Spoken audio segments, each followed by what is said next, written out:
بسم اللہ الرحمن الرحیم۔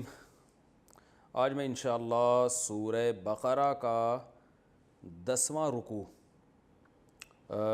اس کی انشاءاللہ میں جو تفسیر باقی رہ گئی تھی وہ آپ کے سامنے پیش کروں گا۔ اس رکوع کا لفظی ترجمہ اور گرامر کے لحاظ سے ہم نے اس کو حل کر لیا تھا، اور آیت نمبر 85 یہ آیت نمبر 85 بھی 84 تک ہو چکا ہے۔ 85 نمبر آیت انشاءاللہ آج ہم پڑھیں گے اور اس کی تفسیر بیان ہوگی۔ وَإِذْ أَخَذْنَا مِيثَاقَكُمْ لَا تَسْفِكُونَ دِمَاءَكُمْ، اور اس وقت کو یاد کرو جب ہم نے تم سے مضبوط عہد لیا تھا کہ تم ایک دوسرے کا خون نہیں بہاؤ گے۔ اس آیت کا ایک شان نزول ہے۔ اصل میں اللہ نے تورات میں بنی اسرائیل سے یہ بھی عہد لیا تھا، اور یہ سب آیتیں آج بھی موجود ہیں، کہ تم ایک دوسرے کا خون نہیں بہاؤ گے اور ایک دوسرے کو جلا وطنی پہ مجبور نہیں کرو گے، یعنی ایسا سلوک اگلے کے ساتھ نہیں کرو گے کہ وہ شہر چھوڑنے پر مجبور ہو جائے۔ تو یہ دو ایگریمنٹ اللہ تعالیٰ نے ان سے لیے تھے۔ ثم اقررتم، اللہ فرماتے ہیں تم نے اقرار بھی کیا کہ ہاں اللہ تو نے ہم سے ایگریمنٹ لیا ہے، وانتم تشہدون، اور تم اس پر گواہی بھی دیتے ہو۔ یعنی یہ بالکل ایسا ایگریمنٹ ہے جو اتنا واضح ہے کہ اس میں دو رائے نہیں ہو سکتی۔ جیسے کچھ چیزوں کو قرآن بہت اہتمام سے بیان کرتا ہے نا، اس میں مسلمانوں کا اتفاق ہو جاتا ہے، تو گویا یہ بھی بتا رہا ہے قرآن کہ تورات میں یہ ایگریمنٹ اتنے واضح لفظوں میں تھا اور اتنا وضاحت کے ساتھ تھا کہ اس میں یہودیوں کی دو رائے نہیں تھی۔ سب یہودی مانتے تھے کہ ہم پر ایک دوسرے کا ناحق قتل کرنا بھی حرام اور ایک دوسرے کو جلا وطنی پہ مجبور کرنا بھی حرام ہے۔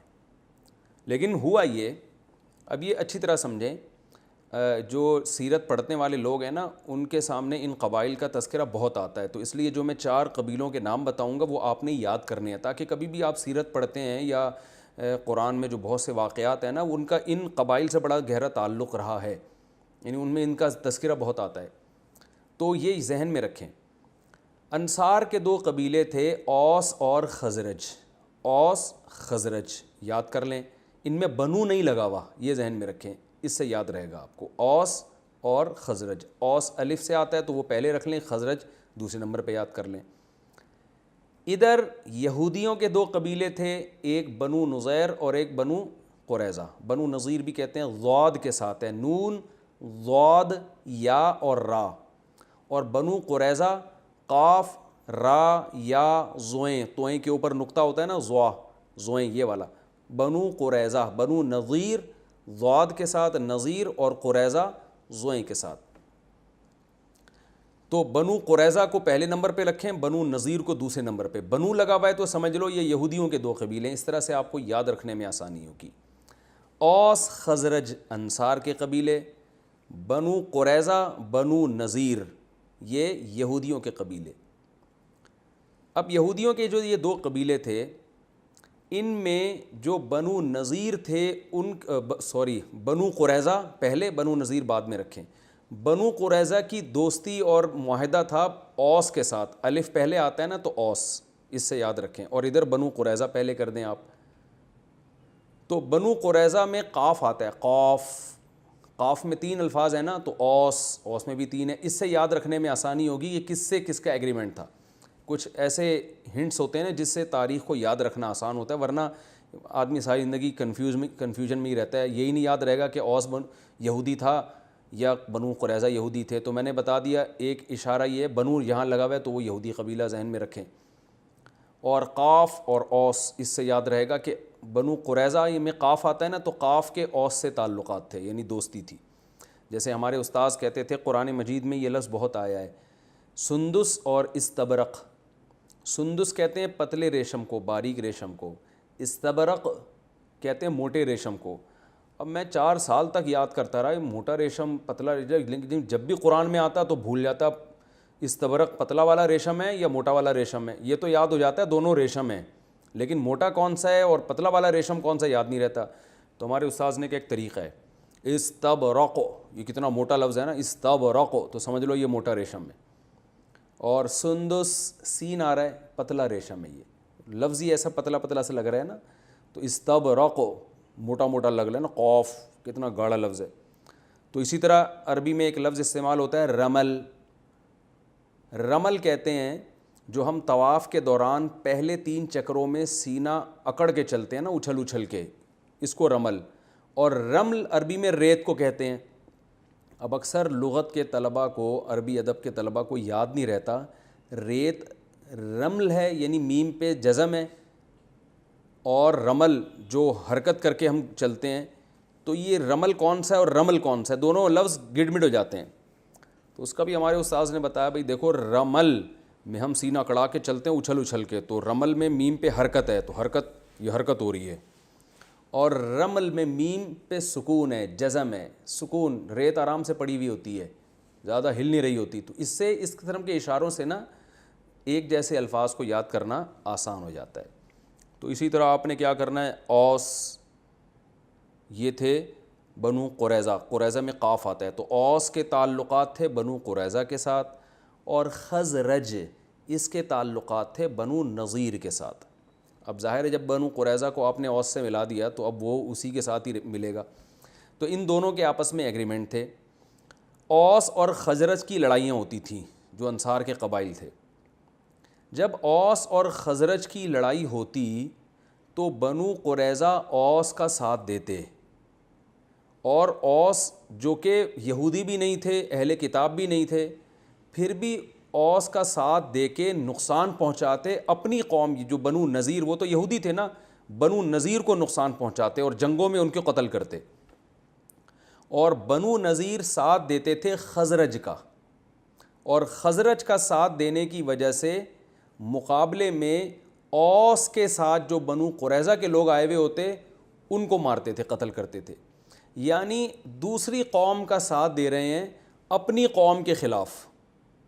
تو یہ بڑا جرم ہے, کیونکہ جب آپ دوسری قوم کا ساتھ دیں گے اپنی قوم کے خلاف تو آپ کو اپنی قوم کے لوگوں کو قتل کرنا پڑے گا. یہ بڑا جرم. دوسرا جرم کیا ہوتا تھا کہ جب اپنی قوم کے لوگوں کو قتل کرتے تو ظاہر ہے اس میں اپنی قوم کے لوگ گرفتار بھی ہوتے, تو جو گرفتار ہوتے پھر ان کو کہتے کہ اب تم ملک چھوڑ کے چلے جاؤ. یعنی بنو قریظہ کے لوگ گرفتار کرتے بنو نذیر کے لوگوں کو, اور ان کو پھر جلا وطن, جیسے قیدیوں کے ساتھ ہوتا ہے, بعضوں کو قتل کیا جاتا ہے, بعض کو ملک بدر کیا جاتا ہے, تو جلا وطن بھی کر دیتے تھے. تو یہ دونوں جرائم تورات میں اللہ نے ان سے معاہدہ لیا تھا کہ اپنی قوم کے ساتھ ایسا حشر نہیں کرو گے, اور یہ جرم بھی ناحق ہوتا تھا. جیسے قرآن میں آتا ہے تظاہرون علیہم بالاسم والعدوان, گناہ اور حد سے تجاوز کے ساتھ تظاہرون علیہم, تم اپنی قوم کے خلاف مدد کرتے تھے دوسری قوم کی, یعنی یہ مدد بھی ناحق ہوتی تھی. دیکھیے اپنی قوم کا ساتھ دینا ظلم ہے, یہ بالکل جائز نہیں ہے, اور دوسری قوم کا ظلم میں ساتھ دے کے اپنی قوم کو پٹوانا یہ تو اور بڑا جرم ہو گیا نا. تو یہ کام یہودی کر رہے تھے, یعنی بنو قریظہ اوس کا ساتھ دیتے تھے ناحق, جبکہ ان کو پتہ بھی ہوتا تھا کہ اوس غلطی پر ہیں, لیکن چونکہ بس ہماری انڈی والی, جس کو پشتو میں انڈی وال کہتے ہیں نا, اور اردو میں دوستی یاری, اور ہماری جو ہے وہ مفاد چونکہ اوس سے وابستہ ہیں, کیونکہ کوئی مالی لین دین ہوگا یا اور کچھ مفاد ہوں گے, تو ہمارے مفاد اوس کے ساتھ ہیں. تو اوس جب خزرج کے پر حملہ کرے گا, اور اس میں اگرچہ خزرج کے ساتھ ہماری قوم کے لوگ بھی ہوں گے, لیکن ہم نے نہیں دیکھنا, ہم نے تو اپنا مفاد دیکھنا ہے, ہم نے خزرج سے کو بھی مارنا ہے, اور اس میں اپنے جو اہل کتاب ہیں جو حضرت موسیٰ پہ ایمان رکھتے ہیں ان کو بھی قتل کرنا ہے. تو یہ سب ناحق ہو رہا ہوتا تھا. تو وہ لوگ بھی ایسا کرتے تھے, جب ان کا موقع آتا تو وہ حملہ کرتے, ان کو موقع ملتا تو یہ حملہ کرتے. تو کیا مطلب, دوسری قوموں کا دست و بازو بن رہے ہیں اپنی قوم کے خلاف. یعنی ایک تو اپنی قوم کے خلاف کوئی جنگ ہو رہی ہو, کوئی پھڈا ہو رہا ہو تو سمجھ میں بھی آتا ہے, دوسری قوم کی چمچہ گیری میں اتنے آگے بڑھ جانا کہ اس چمچہ گیری میں اپنوں کو مارنا شروع کر دینا. یوں اس جرم کو آپ 2 لفظوں میں یوں بیان کر سکتے ہیں کہ کسی قوم کے چمچہ گیری میں اور کسی قوم سے مالی مفاد میں اتنا آگے نکل جانا کہ یہ بھی نہیں دیکھنا کہ یہ قوم صحیح لڑ بھی رہی ہے, حق پر ہے بھی کہ نہیں ہے, ایک بات. دوسری بات, یہ لڑ بھی ہماری قوم کے خلاف رہی ہے, ہماری قوم کے لوگ بھی اس میں قتل ہو رہے ہیں. تو ان دونوں چیزوں کی پرواہ نہیں, یعنی مفاد پرستی کی یہ انتہا ہے. تو اللہ فرماتے ہیں تم اس انتہا کو تھے. لیکن انگلی کٹا کے شہیدوں میں نام لکھوانے کے لیے کیا کرتے تھے کہ جب قیدی آتے نا ان کے پاس, جیسے بنو قریظہ نے اوس کا ساتھ دیا، جنگ میں بنو نذیر کے لوگ بھی گرفتار ہو کے آ گئے۔ تو اب یہ کیا کرتے تھے، بعض قیدیوں کو فدیہ دے کے چھڑا دیا کرتے تھے، فدیہ یعنی پیسے ویسے دے کے، کہ یہ چونکہ اہل کتاب ہیں، ہماری قوم کے لوگ ہیں، یعنی یہودی ہیں، قوم سے مراد بنو نذیر بنو قریظہ تھے تو الگ الگ قبیلے لیکن قوم تو ایک ہی تھی نا، کہ چونکہ یہ ہمارے لوگ ہیں تو تورات میں اللہ نے ہمیں حکم دیا ہے کہ جب قیدی آیا کریں تو فدیہ دے کے ان کو چھڑا دیا کرو، یعنی قیدیوں کو چھڑوانا بہت بڑی عبادت ہے، تو ہم اس عبادت کا فریضہ سر انجام دیں گے اور ہم قیدیوں کو چھڑوانے کی کوشش کریں گے۔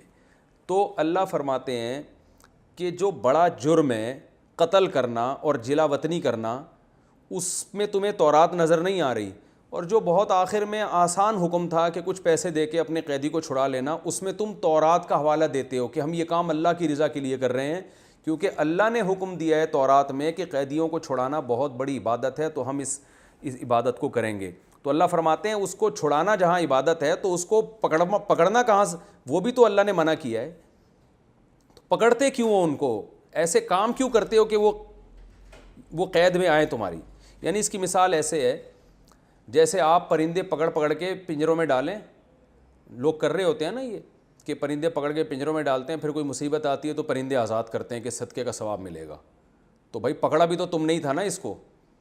اور اس کی آسان مثال، آپ نے کیا کیا، لوگوں پہ ظلم کر کر کے ان کو قید کر لیا، اب جب بھوک لگتی ہے تو آپ ان کو کھانا کھلاتے ہیں، اور کہتے ہیں قرآن میں بھوکوں کو کھانا کھلانے میں آتا ہے کہ بڑا ثواب ہے، تو قرآن میں جہاں بھوکوں کو کھانا کھلانے کا ثواب ہے، وہاں لوگوں کو جیل میں بلا ناحق ڈالنا اور قید کر دینا اور ان کو اس مقام تک لانا کہ وہ کھانے پینے میں آپ کے محتاج ہو جائیں، یہ بھی تو حرام ہے نا۔ تو اس بات کو قرآن مجید بیان کر رہا ہے کہ تم یہاں تک نوبت آنے کیوں دیتے ہو کہ اگلا گرفتار ہو جائے، تمہارے رحم و کرم پہ آئے اور تم پھر فدیہ دے کے اس کو آزاد کرنے کا ثواب حاصل کرو، یہ کون سے ثواب کی قسم ہے؟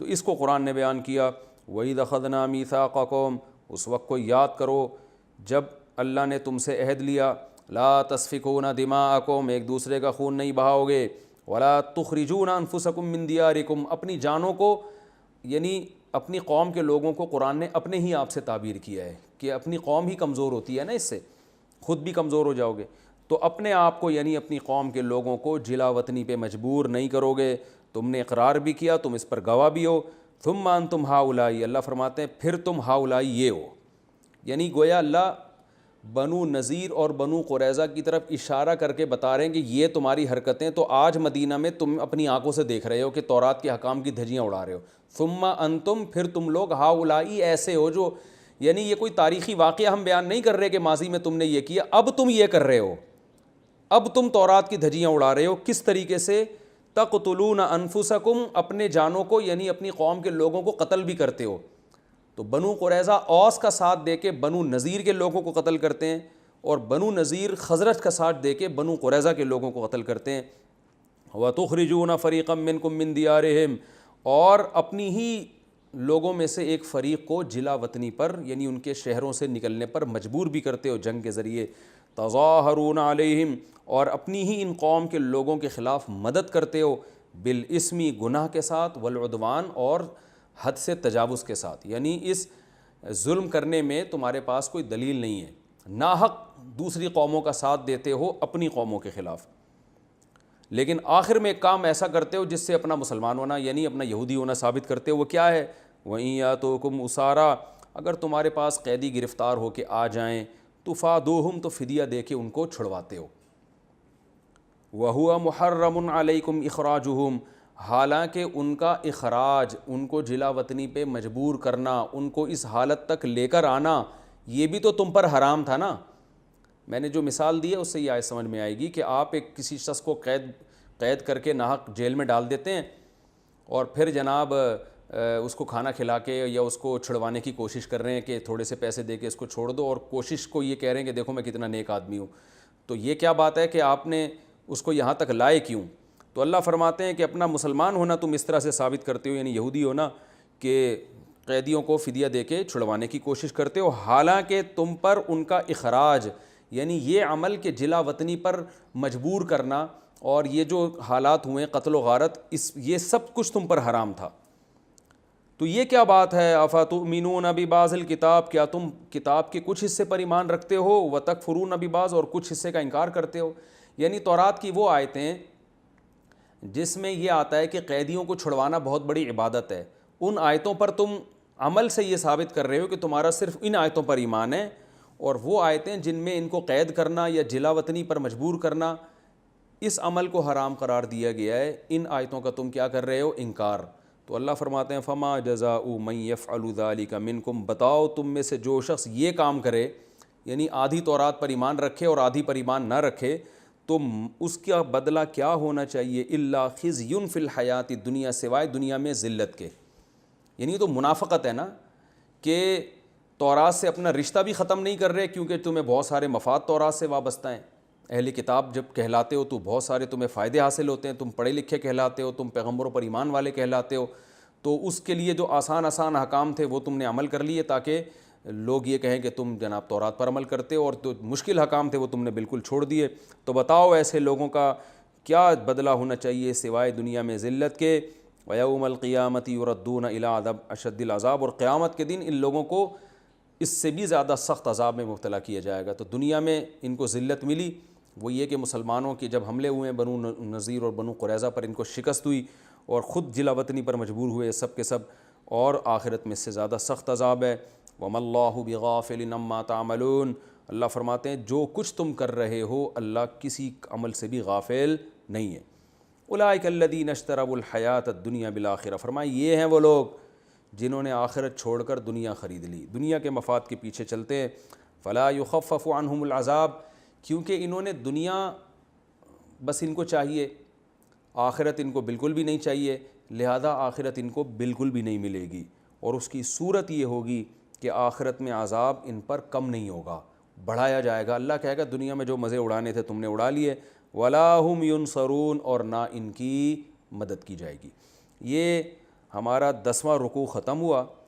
اب اس رکوع میں جو اسباق ملتے ہیں ہمیں، میں نمبر وار مختصراً بیان کر کے پھر 11ویں رکوع کی طرف چلتا ہوں. پہلی بات ہمیں یہ پتہ چلی کہ تورات میں اللہ نے بنی اسرائیل سے عہد لیا تھا اللہ کے سوا کسی کی عبادت نہیں. اصول یہ یاد رکھیں کہ تمام فقہا کا اس پر تقریباً اجماع ہے. یہ اصول فقہ میں یہ بات پڑھائی جاتی ہے کہ قرآن تورات اور انجیل کے جو احکام نقل کرتا ہے قرآن میں، تو وہ احکام پر اس امت کے لیے بھی اس پر عمل کرنا واجب ہے. اس کو کہتے ہیں شرائع من قبلنا، ہم سے پہلے جو امتیں گزری ہیں ان کے جو احکام تھے ہم بھی شرعاً ان احکام کے مکلف ہیں. تھوڑی گاڑی اردو استعمال کر رہا ہوں. مطلب یہ ہے کہ اگر تورات اور انجیل میں کوئی حکم ہے اللہ کی طرف سے اور اس کا ہونا ثابت ہو جائے کہ یہ اللہ ہی کی طرف سے تحریف شدہ نہیں ہے، تو فقہا کا اجماع ہے کہ اس امت پر بھی لازم ہے کہ اس پر عمل کرے جب تک کہ اس کے منسوخ ہونے کی ہمارے پاس کوئی دلیل نہ ہو. اگر وہ منسوخ ہونے کی کوئی دلیل نہیں ہے تو چونکہ وہ اللہ کا حکم ہے لہذا اس امت پر بھی اس پر عمل کرنا واجب ہے. اس کی دلیل قرآن مجید میں آتا ہے وَكَتَبْنَا عَلَيْهِمْ فِيهَا، ہم نے بنی اسرائیل پر یہ حکم لازم کیا تھا ان النفس بالنفس، کہ کوئی شخص کسی شخص کو قتل کر دے تو جان کے بدلے میں جان، سزا یہ ہے کہ قاتل کو قتل کیا جائے گا. ان النفس بالنفس والعین بالعین، آنکھ کے بدلے میں آنکھ، کوئی کسی کی آنکھ پھوڑ دینا تو مجرم کی سزا یہ کہ اس کی بھی آنکھ پھوڑی جائے گی. والسن بالسن، دانت کے بدلے میں دانت، تو یہ جس کو قصاص کہا جاتا ہے کہ اسلام میں یہی ہے کہ کوئی کسی کو کوئی نقصان پہنچاتا ہے نا تو سزا میں مجرم کو وہی سزا دی جائے گی جو اس نے کیا ہے. تو یہ تورات اور انجیل کا حکم ہے جو قرآن نے بیان کیا ہے کہ ہم نے بنی اسرائیل کو یہ حکم دیا تھا. آگے قرآن میں یہ نہیں ہے کہ یہی حکم ہم مسلمانوں کو بھی دے رہے ہیں، لیکن پوری امت کے فقہا کا اجماع ہے کہ مسلمانوں کا بھی یہی حکم ہے، کیونکہ اللہ نے تورات اور انجیل کا حکم قرآن میں بیان کیا اور پھر اس پہ رد نہیں کیا کہ اب اس امت مسلمہ کو یہ حکم نہیں دیا جا رہا بلکہ یہ چینج کیا جا رہا ہے، کہیں بھی نہیں ہے. تو اس لیے اس آیت سے ہی علماء نے یہ دلیل پکڑی ہے کہ اسلام میں جان کا بدلہ جان بھی ہے، وہ تو دوسری آیت سے بھی ثابت ہے، لیکن آنکھ کے بدلے میں آنکھ بھی ہے، دانت کے بدلے میں دانت بھی ہے. تو جو پچھلی امتوں کا حکم ایز اٹ از اللہ نقل کریں گے قرآن میں، اور اس پہ رد نہیں کریں گے کہ یہ حکم منسوخ ہو گیا, تو وہ ہمارے لیے واجب الاتباع ہے. تو اس سے صاف پتہ چلتا ہے اسی اصول کے روشنی میں کہ قرآن جب حکم دے رہا ہے کہ ہم نے بنی اسرائیل سے یہ ایگریمنٹ لیا تھا, اور قرآن اس ایگریمنٹ کو بیان کر کے رد نہیں کر رہا کہ یہ ایگریمنٹ منسوخ ہو گیا ہے, تو اس سے پتہ چلتا ہے کہ یہ حکم ہمارے لیے بھی ہے, تو ہم سے بھی یہ ایگریمنٹ لیا جا رہا ہے. تو اس لیے بہت مضبوط ایگریمنٹ ہے. پہلا, اللہ کے ساتھ کسی کو شریک نہیں کرنا, اور دوسرا والدین کے ساتھ اچھا سلوک. والدین کے ساتھ حسن سلوک کا قرآن میں جہاں بھی ذکر ہے یہ توحید کے بعد ہے. اس سے صاف پتہ چلتا ہے کہ اللہ کے بعد سب سے بڑا حق والدین کا ہے. رسول کا جو حق ہے وہ تو اللہ ہی کی وجہ سے ہے, اس لیے اللہ کے بعد رسول, وہ تو اس لیے کہ آپ اللہ کے سفیر تھے, اس لیے اس حق کو تو اللہ ہی کے حق میں داخل کیا جاتا ہے. تو مخلوق کے حقوق میں جو سب سے بڑا حق ہے جن سے ہمارا واسطہ پڑتا رہتا ہے وہ والدین ہیں, اور پھر اس کے بعد رشتہ دار ہیں. تو یہ ایگریمنٹ کو آج غیر مسلموں نے اڑا دیا. اب دیکھیں, غیر مسلموں کے اچھا سلوک تو وہ کرتے ہیں, لیکن اس میں رشتہ دار اور غیر رشتہ دار کا فرق نہیں کرتے. جبکہ اسلام چونکہ فیملی سسٹم کا قائل ہے, خاندانی نظام کو مضبوط دیکھنا چاہتا ہے, اس لیے قرآن میں جگہ جگہ ہے وَأُولُو الْأَرْحَامِ بَعْضُهُمْ أَوْلَىٰ بِبَعْضٍ, کہ رشتہ داروں کا حق دوسروں کی نسبت زیادہ ہے. تو یہ حکم بھی ہے, تو ہمیں اپنے گریبان میں جھانک کے دیکھنا چاہیے کہ ہم رشتہ داروں کو دوسروں پہ ترجیح دیتے ہیں یا نہیں. اور رشتہ داروں سے اچھے سلوک کا حکم قرابت کی وجہ سے ہے, تو جو جتنا قریبی ہوگا اس کا حق اتنا ہی زیادہ ہوگا. اسی طرح معاشرے میں یتیموں کے ساتھ, آپ کے بھائی کا انتقال ہو گیا, اللہ نہ کرے اس کے چھوٹے یتیم بچے ہیں, اس کے ساتھ آپ کو دوسروں کی نسبت اضافی اچھا سلوک کرنا پڑے گا. اور مسکینوں کے ساتھ, غریبوں کے ساتھ دوسروں کی نسبت زیادہ خیال کرنا پڑے گا.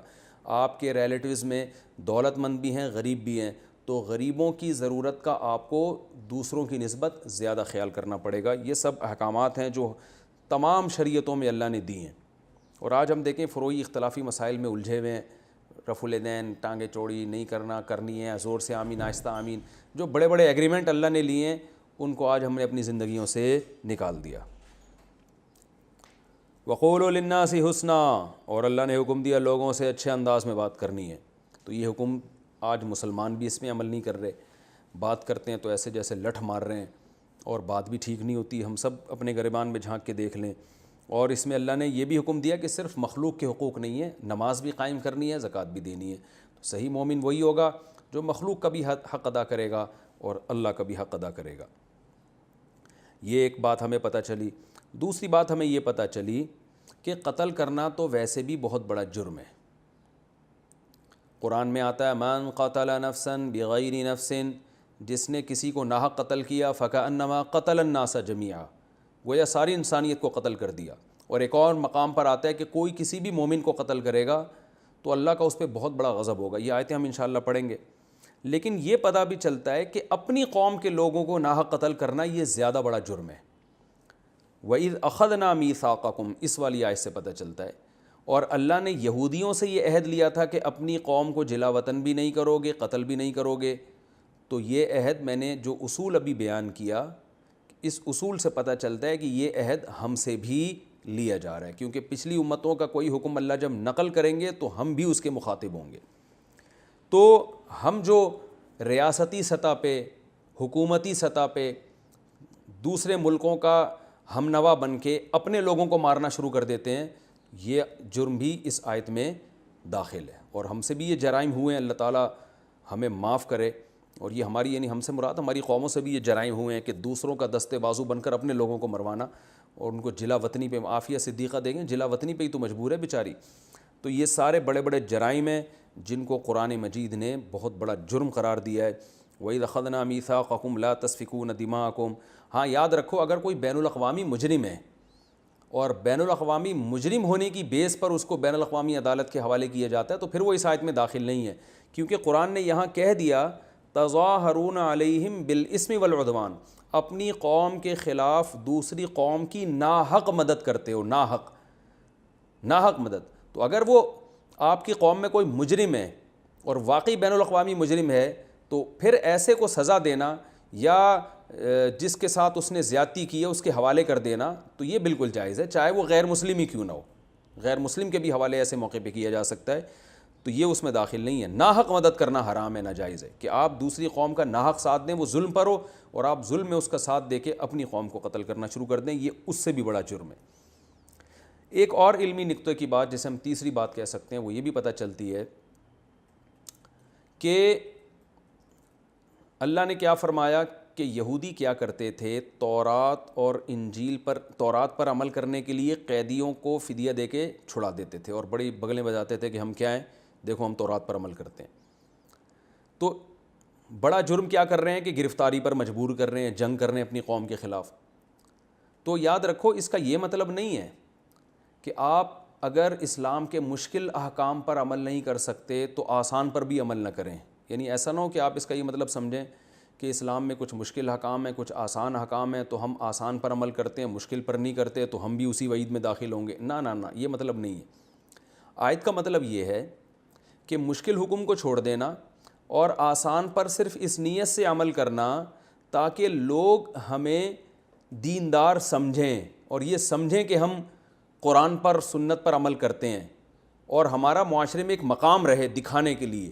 اس نیت سے مشکل حکم کو چھوڑ کے آسان پر عمل کرنا یہ منافقت ہے کہ آپ اپنا اسلام سے اتنا رشتہ رکھیں کہ لوگ آپ کو عزت دیں, آپ کی ریسپیکٹ کریں اور آپ کو روحانی پیشوا سمجھیں, دم درود کرواتے رہیں آپ سے, جیسے کہ جاہل پیر کرتے ہیں. نمازوں کی یہ پابندی نہیں کرتے جاہل پیر, خواتین سے یہ پردہ نہیں کرتے. درود شریف کی کثرت آپ کو بعض میں نظر آئے گی, یہ شو کرنے کے لیے کہ ہم عشق رسول میں مبتلا ہیں. اور درود شریف ہم اس لیے پڑھتے ہیں کہ نبی نے درود شریف کا حکم دیا, تو نبی نے یہ بھی تو حکم دیا ہے کہ پردہ کرو. خواتین جو بے پردہ تمہارے سامنے آ کے صبح شام بیٹھتی ہیں غلط ہے. نبی نے یہ بھی تو حکم دیا کہ جماعت سے نماز پڑھو. تو یہ وہ لوگ ہیں جو عشق رسول کو کیش کراتے ہیں دنیاوی مفاد میں. تو یہ لوگ اس آیت کا پورا پورا مصداق ہیں. جاہل روحانی پیر آپ نے دیکھے ہوں گے نا کہ شریعت کے جتنے بھی احکام ہیں جن پہ چلنے میں ان کو مشکل ہوتی ہے وہ عمل نہیں کرتے. لیکن اگر بالکل ہی شریعت کو چھوڑ دیں تو لوگ کہیں گے یار یہ تو ان میں تو عشق رسول ہی نہیں ہے, یہ تو قرآن سے محبت ہی نہیں کرتے. تو کچھ دو چار احکام کو انہوں نے پکڑا ہوا ہے جو قرآن ہی کے حکم ہے, لیکن اس پکڑنے کا مقصد اللہ کو راضی کرنا نہیں ہے. اس پکڑنے کا مقصد یہ ہے کہ لوگ یہ سمجھیں کہ ہم عاشق رسول ہیں, لوگ یہ سمجھیں کہ ہم قرآن کے فالوورز میں سے ہیں, تاکہ ہماری ایک جو ہے نا مقام رہے لوگوں میں. تو یہودی یہ کام کیا کرتے تھے کہ اپنی قوم کے خلاف لڑ بھی رہے ہیں, قتل بھی کر رہے ہیں, گرفتاریوں پر مجبور بھی کر رہے ہیں, لیکن یہ شو کرنے کے لیے کہ ہم ہیں یہودی, ہم تورات کے سچے عاشق ہیں, چلو بھائی پیسے دے کے قیدیوں کی جان چھڑاؤ, کیونکہ تورات میں آتا ہے کہ قیدیوں کو رہائی دلانا بہت بڑی عبادت ہے. تو اس جذبے سے جو مشکل احکام چھوڑے گا, آسان اعمال کرے گا, اس جذبے اور اس فاسد نیت کے ساتھ, وہ اس آیت میں داخل ہے کہ اللہ فرماتے ہیں ایسے لوگوں کے لیے کہ اصل سزا یہ کہ دنیا میں بھی ذلیل ہوں اور آخرت میں اس سے بھی بڑا سخت عذاب ہو. تو اس لیے ہمیں اس عمل سے بچنا چاہیے. یہ تو رکوع نمبر 10 تھا. اب میں انشاءاللہ رکوع نمبر 11, اس کا پہلے میں لفظی ترجمہ کروں گا اور مختصر گرامر, اور پھر انشاءاللہ وقت بچا تو میں اس کی تفسیر بھی شروع کر دوں گا. وَلَقَدْ آتَيْنَا مُوسَى الْكِتَابَ وَقَفَّيْنَا مِن بَعْدِهِ بِالرُّسُلِ. وَلَقَدْ البتہ تحقیق, آتَيْنَا ہم نے دی, موسیٰ کو, الکتاب کتاب یعنی تورات دی. وَقَفَّيْنَا, قفینا سبحنا کی طرح, قفیا یقفیو, سبحا یسبح کی طرح. قفیا کو قفا پڑھا جاتا ہے, یقفیو کو یقفی پڑھا جاتا ہے. قفینا سبحنا ضربنا کی طرح. قفا اصل میں گدی کو کہتے ہیں, یہ جو پیچھے گدی ہوتی ہے نا, تو قفینا کا معنی ہوتا ہے کسی کے گدی کے پیچھے کسی کو لانا. تو لفظی مطلب تو یہ ہے, لیکن عربی میں یہ اس معنی میں استعمال ہوتا ہے کسی کے پیچھے کسی کو لانا, یہ مطلب ہوتا ہے. تو اللہ فرماتے ہیں قفینا من بعدہ, ہم موسیٰ کے بعد لے کر آئے, بالرسل بہت سے پیغمبروں کو, پے در پہ, یعنی گدی کے پیچھے کا اردو میں اب ظاہر ہے لفظی ترجمہ تو نہیں ہوتا نا, تو اس کا با محاورہ ترجمہ کیا ہوگا, ہم نے موسیٰ کو کتاب دی اور من بعدہ موسیٰ کے بعد بالرسل ہم بہت سے پیغمبروں کو, قفینا موسیٰ کے بعد لائے, پے در پہ, کیونکہ کوئی چیز گدی کے پیچھے ہوتی نا, پے در پہ لائن لگا کے آ رہی ہوتی, یعنی لائن سے بہت سارے پیغمبر ہم نے موسیٰ کے بعد بھیجے. وآتینا, اچھا لفظی ترجمہ یاد رہے گا آپ نے جب اس آیت کا ترجمہ کرنا ہے کیسے کرنا ہے. ہم نے موسیٰ کو کتاب دی اور موسیٰ کے بعد بہت سے رسول پے در پہ بھیجے. یہ مطلب ہوگا اس کا. اب پے در پے کا ہی مطلب نہیں پتہ تو پھر میں کیا کر سکتا ہوں. وَآتَيْنَا اور ہم نے دی عیسیٰ ابن مریم کو. وَآتَيْنَا عیسیٰ ابن مریم, عیسیٰ جو مریم کے بیٹے تھے ان کو عطا کی البینات, بہت سارے دلائل. بین واضح دلائل. بینات کا لفظ بہت آیا قرآن میں. وَأَيَّدْنَاهُ أَيَّدَ يُؤَيِّدُ تَأْيِيدًا سَبَّحَ يُسَبِّحُ تسبیحاً. تائید کسے کہتے ہیں بھائی؟ فلاں کی تائید کی ہے, تائید میں بیان دیا ہے, یعنی کسی کو قوت دینا. آپ جب کسی کی تائید کرتے ہیں تو اس کا مطلب آپ اس کو تقویت دے رہے ہوتے ہیں, قوت بخش رہے ہوتے ہیں, اس کو موٹیویٹ کر رہے ہوتے ہیں. تو اللہ فرماتے ہیں وَأَيَّدْنَاهُ اور ہم نے عیسیٰ کو تقویت دی, ہم نے عیسیٰ کو مضبوط کیا, ہم نے عیسیٰ کی مدد کی. بروح القدس, روح کا معنی روح, قدس کا معنی مقدس, مقدس روح کے ذریعے. مقدس روح سے مراد ہے جبریل علیہ السلام. حضرت جبریل کو جو فرشتے تھے ان کو مقدس روح اس لیے کہا جاتا ہے کہ روح کا کام ہوتا ہے آپ کی باڈی کو زندگی دینا. تو ہماری جسم والی باڈی کی زندگی کے لیے جو چیز ہمارے اندر ہے وہ بھی روح ہے, اور جبریل علیہ السلام ہماری روحانی زندگی کی حیات کا ذریعہ ہیں. دیکھیں ہماری جسمانی زندگی کی حیات کا ذریعہ جو چیز ہے وہ بھی روح ہے, اور ہماری روحانی زندگی کی حیات کا ذریعہ جبریل ہیں, کیونکہ جبریل پیغمبروں کو وحی لے کر آتے تھے پیغمبروں کے پاس, اور وحی کے ذریعے ہمیں روحانی زندگی ملتی ہے. تو اس لیے جبریل علیہ السلام کا لقب ہی روح ہے, اور مقدس روح اس لیے کہ وہ زندگی بھی اچھی زندگی ملتی ہے, پاکیزہ تعلیمات لے کر آتے ہیں. روح کی بھی دو قسمیں نا, خبیث روح اور اچھی روح. تو اچھی روح ہماری باڈی میں پیدا ہوتی ہے, اس کو تقویت ملتی ہے تو جبریل کی تعلیمات کی وجہ سے. اس لیے ان کو روح القدس کہا گیا ہے. روح امین بھی کہا گیا ہے کہ امانت والی روح, کیونکہ وہ اللہ کے پیغام میں خیانت نہیں کرتے تھے. آفا کلما, آ کا معنی کیا, فا کا معنی تو, کلما کا معنی جب بھی. آفا کلما تو کیا جب بھی, جاءکم آئے گا تمہارے پاس, رسول کوئی ایسا رسول. رسول میں تنوین ہے نا, رسول لام دو پیش لن, تو یہ جو تنوین جب بھی آتی ہے نا, میں نے بتایا اس کا ترجمہ ہوتا ہے کوئی یا کسی یا ایک, اس طرح سے ہوتا ہے. آفا کلما جاءکم رسول تو کیا جب بھی تمہارے پاس کوئی رسول آئے گا, بی ما موصولہ ہے, ان چیزوں کے ساتھ, لا تہوا انفسکم جن چیزوں کو تمہارے نفس قبول نہیں کرتے. ہوا اصل میں خواہش کو کہتے ہیں. حرص و ہوا کا لفظ آپ نے اردو میں سنا ہوگا, ہوا.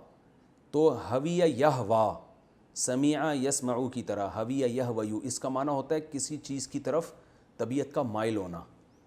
ہوا عربی میں عشق کو بھی کہتے ہیں, عشق. تو ہویہ یہوا طبیعت کا کیا ہونا, مائل ہونا.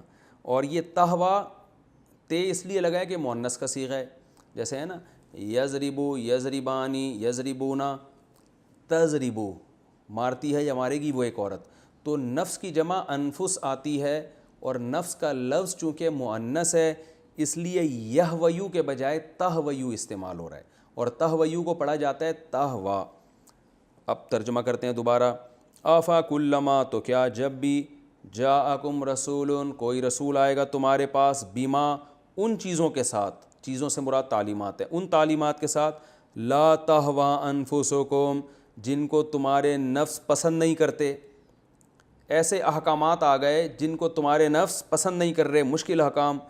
استکبرتم, استکبرتم اصل میں تھا استکبرتم, آ کا مطلب کیا, استکبرتم استخرجتم کی طرح, استخرج یستخرجو, استکبر یستکبرو, تو ضربتم کی طرح ہے استکبرتم. تو کیا تم تکبر کرو گے, یعنی آ جو ہے نا کیا, یہ حذف کر دیا. جیسے ہم اردو میں بھی کیا کا لفظ بعض دفعہ حذف کر دیتے ہیں. سوال کا جو لفظ ہے نا کیا تم پاگل ہو گئے, وہ لوگ کہتے ہیں نا کیا تم, کہ تمہارا دماغ خراب ہو گیا ہے. تو آپ نے دیکھا اردو میں بھی ہم ان شارٹ میں کیا کا لفظ حذف کر کے تمہارا دماغ خراب ہو گیا ہے. تو ہم اس طرح کی بات کرتے ہیں نا, تم پاگل ہو گئے ہو, تم صحیح تو ہو. تو اصل میں ہم کہنا چاہ رہے تھے کیا تم صحیح تو ہو. تو یہاں بھی ایسا ہے استکبرتم, کیا تم تکبر کرو گے، یہ مطلب ہے۔ اب دوبارہ آیت کا ترجمہ کرتا ہوں آسان۔ افکلما، تو کیا جب بھی تمہارے پاس کوئی رسول آئے گا ایسی تعلیمات کے ساتھ، ایسے احکامات کے ساتھ جو تمہارے دل قبول نہیں کرتے، تمہیں اچھے نہیں لگتے وہ احکام، تم تکبر کرو گے، یعنی ہمیشہ یہی کام رہ گیا تمہارا۔ تکبر کا مطلب کبر کہ ہم نہیں عمل کریں گے اس پر، ہمیں نہیں سمجھ میں آ رہا یہ۔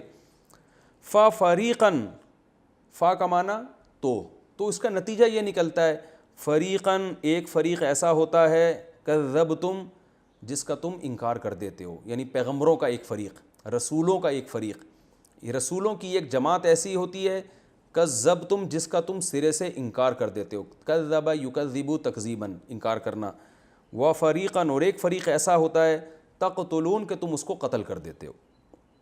وقالو، اور یہ یہودی کہتے ہیں قلوبنا، ہمارے جو دل ہیں، قلب کی جمع قلوب، غلف، بند ہوئے ہوئے ہیں۔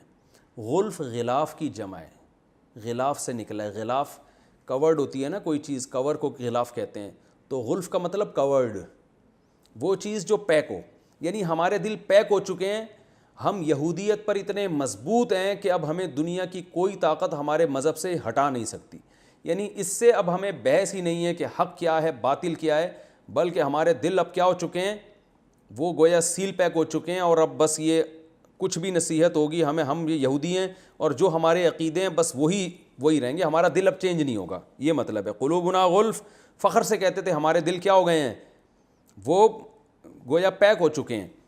بل لعنہم اللہ، اللہ فرماتے ہیں نا پیک نہیں ہوئے، بل حقیقت یہ ہے لعنہم اللہ، اللہ نے لعنت کی ہے ان کے اوپر، بکفرہم، ان کے کفر کی وجہ سے۔ ففریقاً فقلیلا ما، قلیلا ما یہ پورا ایک ہی لفظ ہے، قلیلا کا معنی بہت تھوڑے، ما کا معنی بہت تھوڑے، قلیلا ما بہت تھوڑے لوگ ہیں، بہت تھوڑا ہے، یؤمنون جو یہ ایمان لاتے ہیں، یعنی یہ بہت تھوڑا ایمان لاتے ہیں، جیسا ایمان لانے کا اللہ نے حکم دیا اب یہ ویسا ایمان نہیں لاتے۔ تو اس کی وجہ یہ نہیں کہ دین پر مضبوطی سے قائم ہو کر ان کے دل جو ہے نا پیک ہو چکے ہیں، بلکہ اصل وجہ ہے اللہ نے ان پر لعنت کر دی ہے، تو وہ پھر ہم تفسیر میں انشاءاللہ اس کی وضاحت کروں گا میں۔ ولما،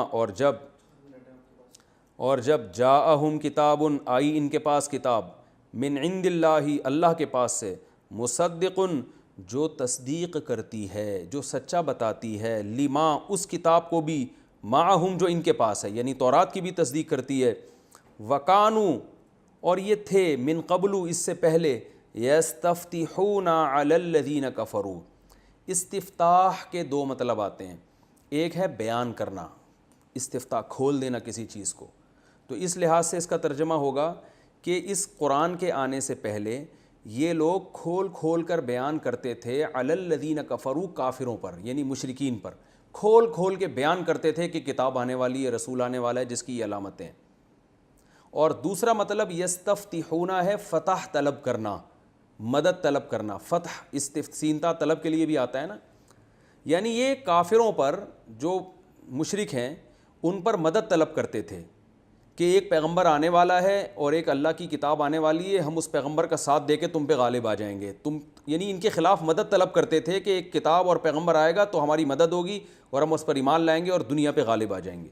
تو پہلے یہ حال تھا، لیکن جب آئی یہ کتاب تو کیا ہوا، فلما جاءہم، پس جب آ گئی ان کے پاس، ماں وہ کتاب، عرفو جس کو انہوں نے پہچان لیا، عرفہ معنی پہچاننا، تو جب پہچان بھی لیا، کفروا بھی، انکار کر دیا، فلعنت اللہ، پس لعنت ہے اللہ کی، علی الکافرین، ایسے کافروں پر۔ ال کا معنی خاص، الکتاب جیسے خاص کتاب نا، تو ال جیسے الف نام نہ ہوتا تو ہم کہتے کوئی بھی کافر، تو ال سے مراد مخصوص، یعنی یہ لوگ جو اس قسم کے جو کافر ہیں کہ پہلے انتظار کر رہے تھے قرآن کا اور نبی صلی اللہ علیہ وسلم کا، اور غیر مسلموں کو بتاتے تھے کہ نبی آنے والا ہے، جب آ گیا تو وہ دوسرے غیر مسلم ایمان لا رہے ہیں اور یہ سب سے بڑے کافر بنے ہوئے ہیں، تو اللہ فرماتے ہیں ایسے کافروں پر اللہ کی لعنت۔ تو یہ تو لفظی ترجمہ ابھی باقی ہے اس رکوع کا، ہمارا وقت پورا ہو گیا ہے، اگلے ایپیسوڈ میں انشاءاللہ اس رکوع کا باقی ترجمہ اور مختصر گرامر، پھر اس کے بعد انشاءاللہ اس کی تفسیر بیان ہوگی۔ وما علینا الا البلاغ۔